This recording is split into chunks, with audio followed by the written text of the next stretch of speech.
ያላችሁበት ሰላማችሁ ይብዛልኝ እያልኩኝ እስቲ ዛሬም ለእናንተ ይጠቅማል ያልኩትን ቪዲዮ ይዤ መጥቻለሁ።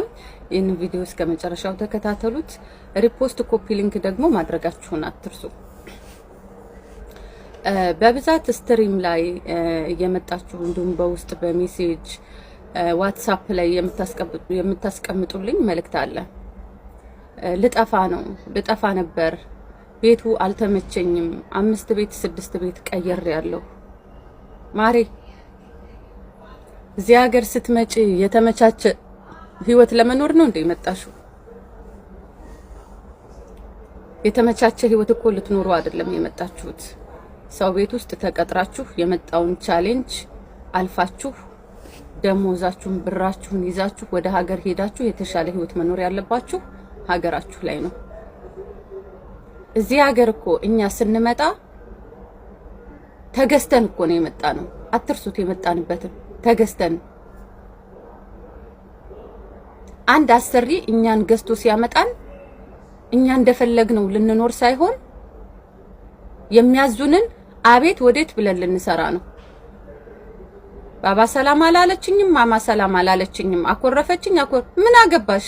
ለምን እዛ ተጠር እንዴ አብጣቱልም? ለምን አትፈንዳም? ስራሽን ስሪ። ከስራሽ ውጭ ምንም ያገናኝሽ ነገር የለም። እንዴት መጥፋትን እንዳማራጭ ታደርጋላችሁ? ስትጠፉ የመጀመሪያ ኪሳራ ውስጥ የምትገቡት እድሜያችሁን ነው። አንድ የሚያስጠፋችሁ ሰው እናንተን ሲያስጠፋችሁ ከናንተ የሚፈልገው ምን አለ? ጥቅም አለ። ጠፍታችሁ ስትሰሩ ብትታመሙ መታከም አትችሉ። ወደ ሀገር መግባት ብትፈልጉ መግባት አትችሉ። ያ አስጠፍቶ ሲያሰራችሁ የነበረ ሲፈልግ ይመታሻል፣ ሲፈልግ ይረግጥሻል፣ ሲፈልግ አሳልፎ ይሸጥሻል። የምትሰሪበትን ብር አንገትሽን ይዞ ጆሮሽን ይዞ ይቀበልሻል። አማራጭ ስታጭ ከሱ ቤት ወጭና የማትፈልጊውን ህይወት ትኖሪያለሽ ማለት ነው። ከአንዱ ቤት ከአንዱ እንትን ስትይ ምንም ነገር ሳትይሽ ተይዘሽ ሀገርሽ ትገቢያለሽ። የመጣችሁበትን አላማችሁን አትርሱ እህቶች። እኔ ያለሁበት ሀገር ወይም እኛ ያለንበት ሀገር እንደ ሌሎች ሀገር አይደለም። ምናልባት ሳውዲ፣ ዱባይ፣ ኳታር ሰርታችሁ የመጣችሁ ልትኖሩ ትችላላችሁ። እዛ ጋር ይሄ እስቲራሃ ወይም ኢጃዛ ቤት እንደዚህ ዙሪያው ሚሪ እንዳደርድራችሁ ወግል ለመላይታችሁን ከፍታችሁ ነክሽነካ በዚህ ጋር እንደወጠምሻ በዚህ ጋር እንደወጠምሻ የለም። እዚህ ሀገር ወጠምሻ ለግሉ ያወጣሻል፣ ሲፈልቅ ቆሻሻውን ይደፋብሻል። ካንቺ የተሻለች ሲያገኝ ደግሞ ላሽ ብሎ ይሄዳል ማለት ነው። ይሄ ነው ያለው እዚህ። ስለዚህ ጥንቃቄ አድርጉ።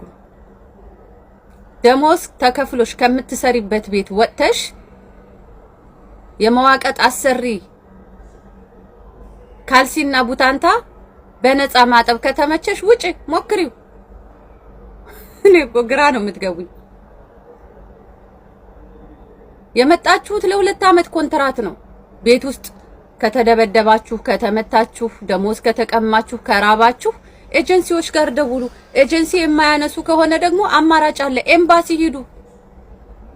ኤምባሲ ጃብሪያ ቀጣ 6 ሻራ 8 መንዝል 1 ቀጥ ብላችሁ ታክሲያችሁን ይዛችሁ ሂዱ።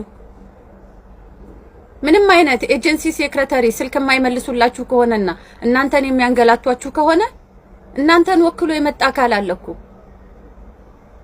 የሚመለከተው አካል ጋር ሄዳችሁ ሪፖርት ማድረግ ትችላላችሁ።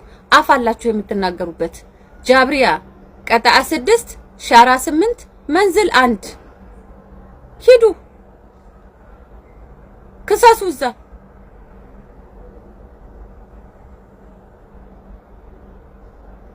እኔ በጣም ነው የሚገርመኝ። እኔ ምን እንደምላችሁ አላቅም።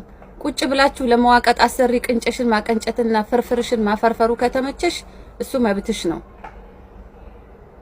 በ20 ኢቃማ ውጭ ወጣችሁ እንኳን መስራት አትችሉም። በአሁን ሰዓት በጣም ከባድ ነው። ስንት የከተማ ልጆች እኮ 10 አመትና 14 አመት ሰው ቤት ውስጥ ቁጭ ብለው የሚሰሩ አሉ። ስርዓታቸውን ይዘው መውጣት አቅቷቸው እኮ አይደለም፣ ይሄንን ቻሌንጅ መክፈል ስላልፈለጉ ነው። እናንተ እንደውም ማድረግ ያለባችሁ ህጉን ማጥናት ነገ ይሄንን ቻሌንጅ ብወጣው ነገ በምን አይነት መንገድ የተሻለ ህይወት አገኛለሁ? ሌሎች የተቀመጡበት ምሳሌ አንድ ሰው ተወስዱና እሷ ወይም እሱ የደረሰበት ቦታ ለመድረስ እኔ ምንድነው መክፈል ያለብኝ ቻሌንጅ? እንዴት ነው መወጣት ያለብኝ ነው ማሰብ ያለባችሁ። መጥፋትን እንዳማራጭ አታድርጉት። ዛሬ ተሯሩጦ ያስጠፋሽ ወጠምሻ ነገ ትፍ ብሎ ያልፈለግሽው ህይወት ውስጥ ነው የሚጥልሽ። ተጠንቀቁ።